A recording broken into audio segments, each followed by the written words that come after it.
Hello, welcome to another edition of the VOD Weekly News Recap. I am glorious Haddjatou Njie. Good evening. Now let's look at the headlines.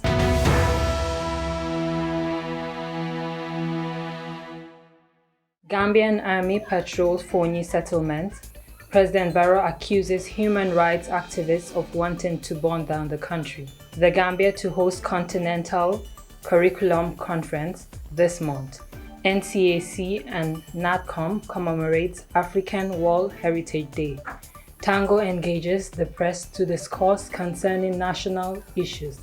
President Barrow appoints new cabinet. FIFA sanctions Senegalese team over fan disorder. Record 46 independent candidates join race for presidency in Kenya. 76 people arrested after police and Muslim worshippers clash in Addis Ababa. Humans and hippos learning to live together in the DRC. Buhari, UN Chief Guterres meet in Abuja. Indian police allegedly raped girl who reported gang rape. 2 dead and more missing in Changsha, China. Diplomat Carlos Gurles safe and sound after kidnapped in Haiti. 8 died in Iran after drinking homemade alcohol. Abortion ruling. U.S. Supreme Court says leak is real as investigation launched. Those were the headlines. Now let's look at the news in detail.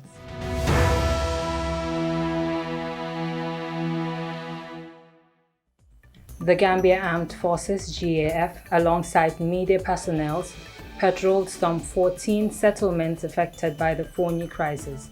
The Office of the Vice President and the National Disaster Management Agency released a rapid assessment report on 18 March 2022, indicating that some 10,000 people were affected after attack between Senegal soldiers and MFF separatists in the southern Gambia-Senegal border next to Casamance.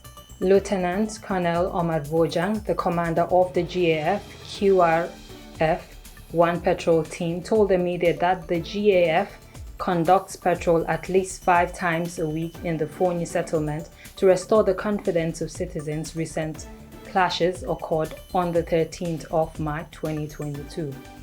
As a means of restoring confidence to Fonyi residents, the GAF accompanied the media to visit the red zones where live bullets fell on Gambian territory during the recent clashes.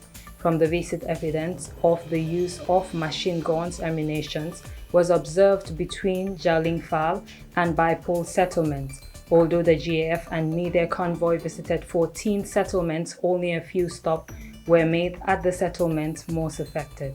According to the government's joint report, the southern region of Senegal Casamance is one of Africa's longest conflicts since the MFDC separatist movement took up arms in 1982. Inadvertently, the Gambia, as a result of its geographical location within Senegal, has been seriously impacted by this conflict in the past 4 decades. On the 24th of January 2022, there was a clash over timber smuggling, which claimed 2 lives of Senegalese soldiers, with 7 soldiers adopted. The incident led to the displacement of 163 families, with a total population of 1,861 persons residing in the Gambia along the border belt with Casamance. Read the report.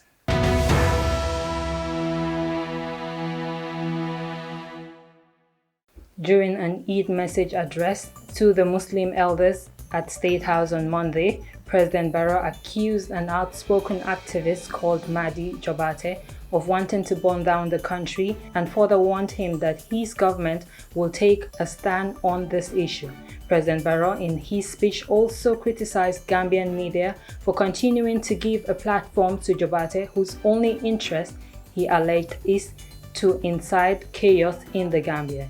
He further warned the public that his government is ending government's long endurance against lawlessness perpetrated by individuals in the name of human rights. The president's remark led to a spirited debate online, with the majority of commentators accusing him of demonstrating dictatorial tendencies. If you know you don't have the capacity, you cannot just go and arrest people and then want to try them and then you cannot do it, and you keep them there, and give all sorts of excuses. While his supporters said he spoke rightly instead.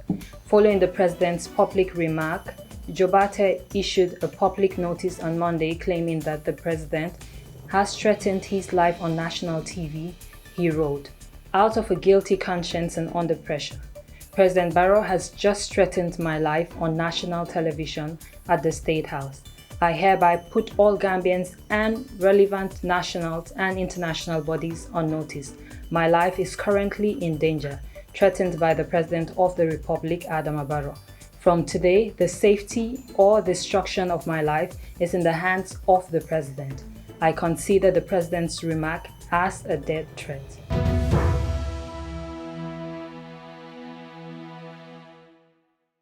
The Gambia to host Continental Curriculum Conference this month. Haddjatou Njie report.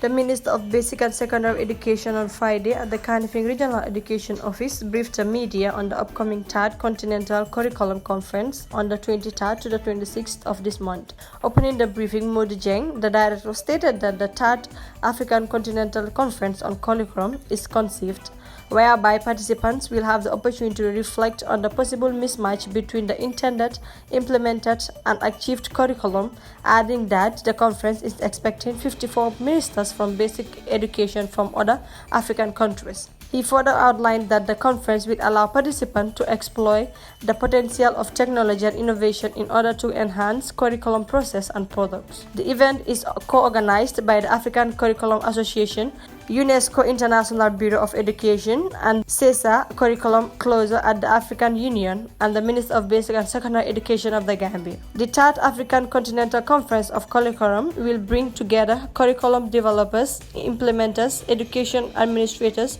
partners, teachers, training, and other key stakeholders to discuss and find solutions to meet some of the above-mentioned challenges in education, Jeng said. He concluded that the objective of the conference is to share understanding of how the misalignment between school curriculum, teacher education, and the learning assessment affects the quality of education. Haddjatou Njie reporting for VOD.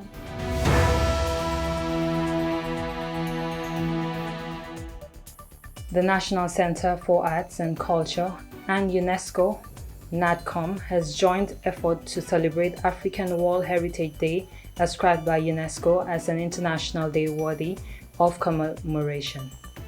ACAC and NADCOM said that this year the event will be at the Kir Bach Stone Circle site in Nyanija, and series of school communities activities will be performed with the chairman and Budok School. Series of activities will include debates, quiz, worksheets, cultural performances to include jazz as an African heritage and cleaning exercises. Lamin Jaju of UNESCO stated that since the proclamation of African World Heritage Day in 2015 by the 38th session of the General Conference of UNESCO, every 5th May, African cultural and natural, tangible and intangible heritage is celebrated across the globe. Dear colleagues and our press fraternity, let me please highlight that even though heritage links us to our past, it should, however, spur us to leave this world as a better place for generations coming after us. Culture must be seen as an integral part of our national development efforts.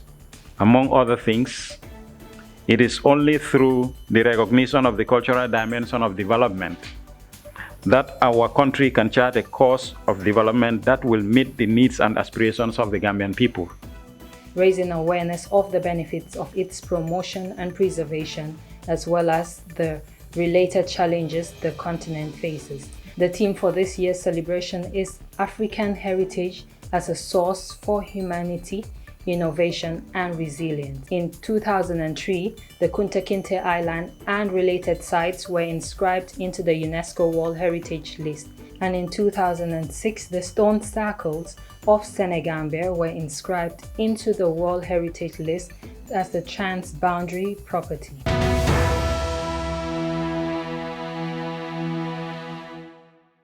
Tango engages the press to discuss concerning national issues.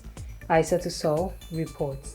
The NGOs, CSOs and Tango on Friday called on the media to highlight and express national concerns on the president's message towards Madi Jabate on the 2nd May 2022 during his Eid al-Fitr message at the State House. The Gambian civil society released a statement stating that they are expressing their grave concern over the blatant attack on their fundamental rights and freedom by the president and asking if Gambians have forgotten so quickly how ex-President Jammeh has started. Mr. President, fellow Gambians, our nation is plagued with a plethora of issues and challenges that are more of a potent force to set the nation alight. And these we want our government to address rather than attack its citizens. The message further emphasized how the then president branded anyone that speak against him as the enemy of the state and how he used to state mercenaries to install fear and eventually silence people. This had in the past resulted disappearance, lack of privacy and people looking over their soldiers. The concerned stakeholders also elaborate that dictatorship indeed has a start date and that the civil society have not forgotten. That is why they come together to the home of NGOs and CSOs, Tango, to demonstrate their disdain at such remark becoming for a statesman. We come to remind our leaders that the horse has already bolted from the stable. Gambians are not going back to the days of tragedy. Never again, the statement reads. Haddjatou Njie reporting for VOD.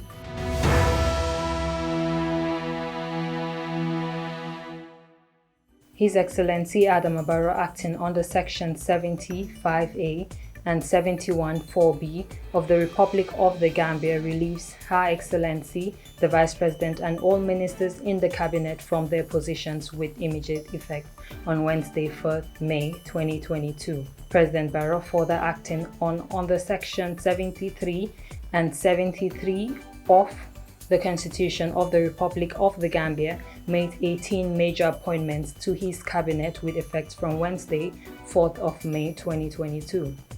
Vice President Mr. Badara Aliu Diouf, Attorney General and Minister of Justice Mr. Dauda A. Jallow, Minister of Foreign Affairs, International Cooperation and Gambians Abroad Mr. Mamadou Tangara, Minister of Finance and Economic Affairs Mr. Sidi Keita, Minister of Defense Serine Modou Njie, etc. According to the statement, Honorable Sidi Keita will continue to oversee the Ministry of Trade, Industry, Regional Integration and Employment until the formalization of the appointment of the minister designate. The President, also acting under Section 71(1) of the Constitution, has created a new ministerial portfolio in charge of the public service, administrative reform, policy coordination and delivery. Accordingly, and acting under Section 71(3) of the Constitution of the Republic of the Gambia, the President has appointed Mr. Babukar Usmaila Diouf as Minister in charge of Public Service, Administrative Reform, Policy Coordination and Delivery, with effect from the 4th of May 2022.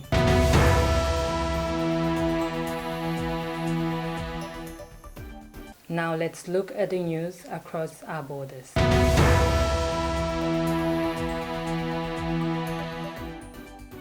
The Senegalese national team has been sanctioned by FIFA for the incident that took place during the second leg of the World Cup 2022 qualifying playoff between Senegal and Egypt in Dakar on 29th March. In a statement released on Monday, FIFA fined Senegal Soccer Federation $180,000 for fan disorder at a World Cup playoff game, including shining laser pointers at Egypt star Mamadou Salah in the penalty shootout. Senegal went on to win the shootout in Dakar in March, with Salah's Liverpool teammate Sadio Mane scoring the decisive spot kick. The Algerian Federation will also have to pay a fine of close to €3,000 for the use of smoke bombs and throwing objects during the Algeria-Cameroon playoff on 29th March in Belda. Algeria, on the other hand, appealed to FIFA to have the match replayed because of the scandalous refereeing, according to the Algerian Federation of Gambian Bakary Gassama.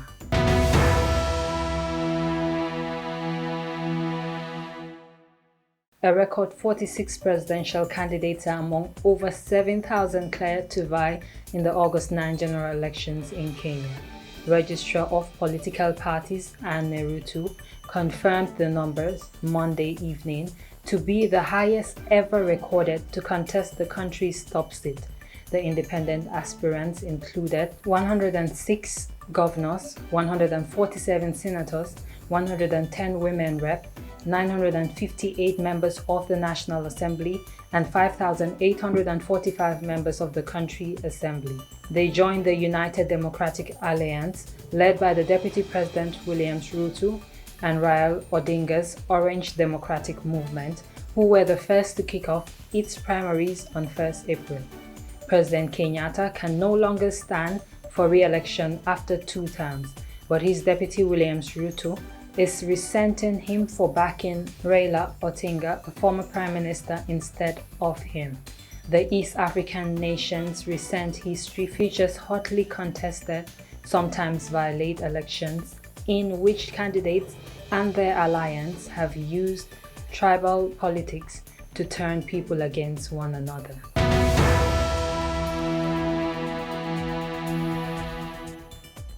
A memorial museum and some businesses have been damaged in Addis Ababa after clashes between police and Muslims celebrating the end of the Ramadan broke out on Monday, April 2nd.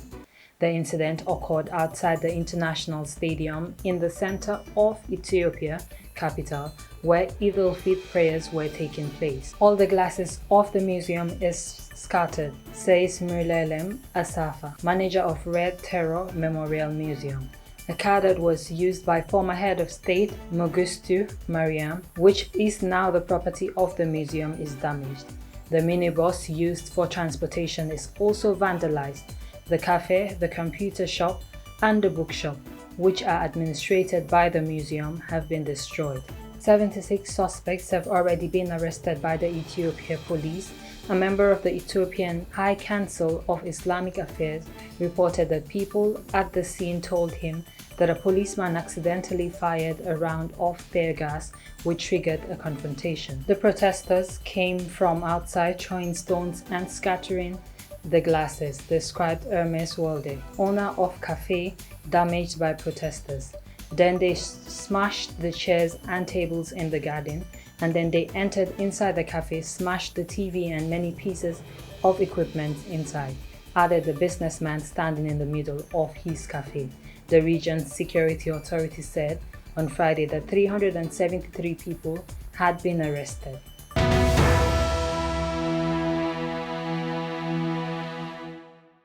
Humans and hippos learning to live together in the DRC.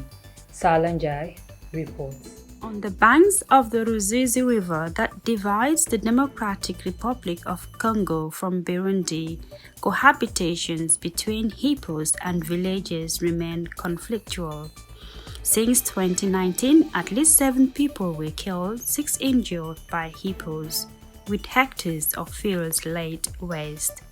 Environmental activists have multiplied their calls to establish protection mechanisms for hippos, while local calling on the government to repair the damages caused by the giant semi-aquatic mammals.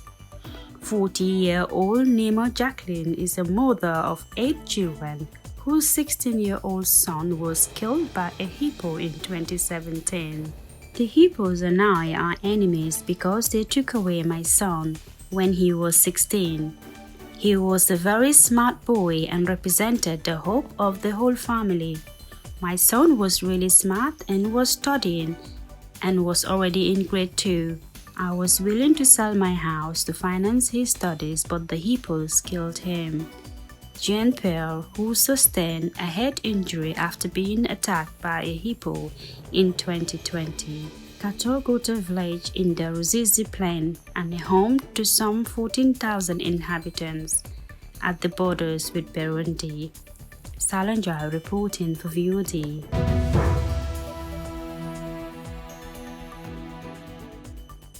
UN Chief Antonio Guterres on Wednesday called for more resources to help Nigeria meet the humanitarian need of people affected by conflict. Guterres was concluding his 2-day mission in Nigeria. He made the remarks after a meeting with President Muhammadu Buhari in Abuja. In 2020, Nigeria counted more than 2.5 million internally displaced persons. We have called for an additional $351 million as part of the overall $1.1 billion for our humanitarian response plan for Nigeria. But despite all I have seen, the people I have met remain committed to returning to their communities and resuming their lives, said Guterres. On his part, Buhari reiterated his government's commitment to fighting terrorism and called for international assistance to end extremism. There can be no better assurance that the world is with us as we confront extremist terrorist organizations, hunger, and the enormous problems of millions and millions of displaced people during this important visit, he said.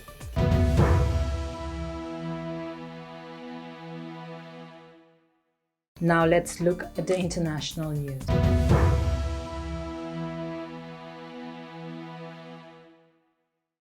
A policeman in the northern Indian state of Uttar Pradesh is on the run after allegations that he raped a 13-year-old girl who went to the police station to report she had been gang raped. A criminal case has been registered against him and he has been suspended, a senior police officer said. The girl alleged that he has been gang raped by 4 men last month. The report has led an outrage in India, with many people expressing anger on social media. The girl's father alleged that 4 men has taken his daughter to a neighboring state of Madhya Pradesh, where they sexually assaulted her for 4 days. The men then brought her back to her village in Lalipur district of Uttar Pradesh before they fled. The next day, the officers in charge of the local police station raped the girl when she went to the police station with her aunt to launch a complaint. NDTV News Channel reported, rapes are crimes against women have been in the spotlight since December 2012 when a young woman was brutally gang raped on a bus in the capital, Delhi. She later died from injuries sustained during the attack. The incident made headlines around the world and led to mass protests in Delhi. India was forced to introduce tough new laws to deal with crimes of a sexual nature. 4 men were executed in 2020 after being found guilty of the crime.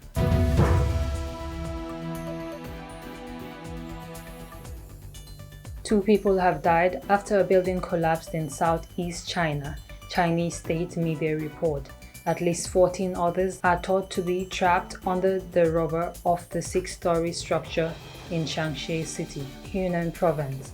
9 people have been rescued, but 39 others are missing. There are allegations that the building survivors may have written a false safety report and 7 people have been arrested. In a video posted on state media, emergency response expert Lang Tubro said the 2 victims have been pinned down by heavy objects and there was no way to move them. Earlier in the day, state media reported that a woman had been rescued from the rubble. Video footages on state media showed a person wrapped in a thick blanket being transported into an ambulance on a stretcher. Earlier this year, at least 16 people died after an explosion triggered by a suspected gas leak brought down a building in Chankri.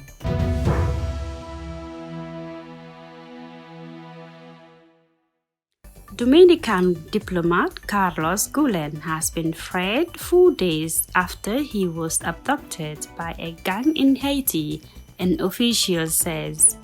The Dominican Republic's Foreign Minister Roberto Alvarez wrote on Twitter that Mr. Gulen was safe and sound. Mr. Alvarez did not say how Mr. Gulen has been freed, but thanked all those who have been actively taking part in his release.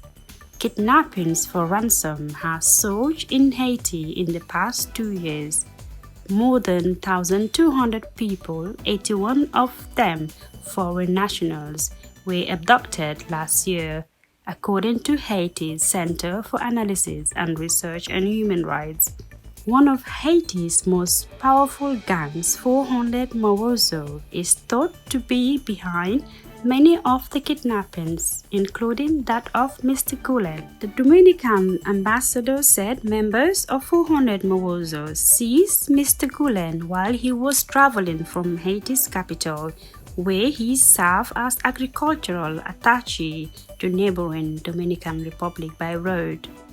The gang has its stronghold in the Croix de Bouquet area east of the capital, and it is clear that Mr. Gulen was reportedly taken. On Tuesday, the Dominican military said it will deploy intelligence personnel and drones to search for the diplomat, but it's not clear from the foreign minister's statement if the military was involved in his release. Haddjatou Njie reporting for VOD.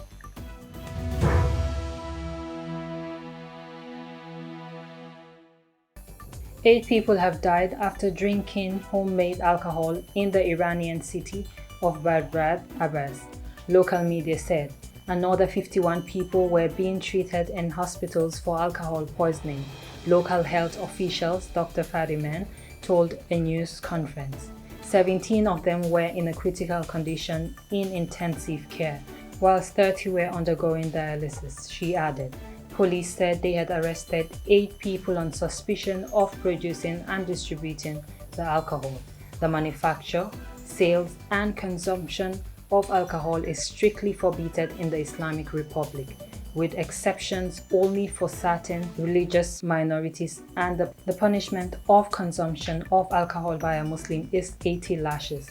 The officials in Bandar Abbas did not identify the toxic substance that was in the homemade alcohol, but in recent years, hundreds of Iranians have died after drinking beverages containing lethal levels of menthol. Menthol is commonly used to make antifreeze, solvents, and fluid, but is sometimes added to illegally produced spirits to increase the alcohol content. If ingested in even small quantities, it can cause blindness or death.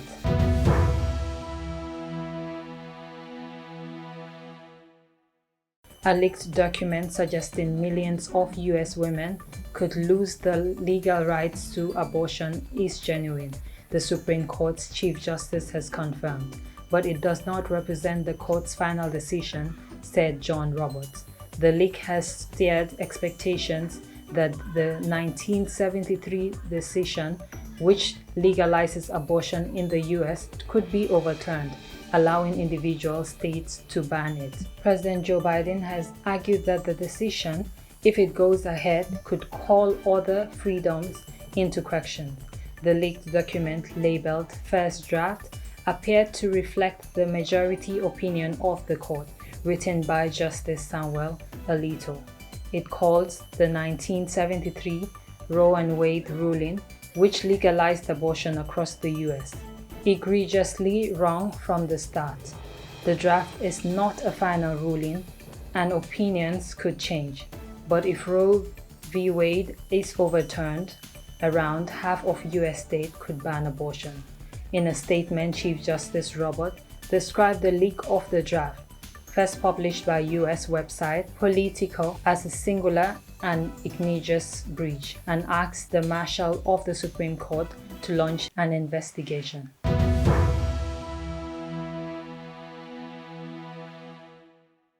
That's all we have for you today. Until we come your way again, I am Glorious Haddjatou Njie on the VOD Weekly News Recap. Have a good evening and thanks for watching.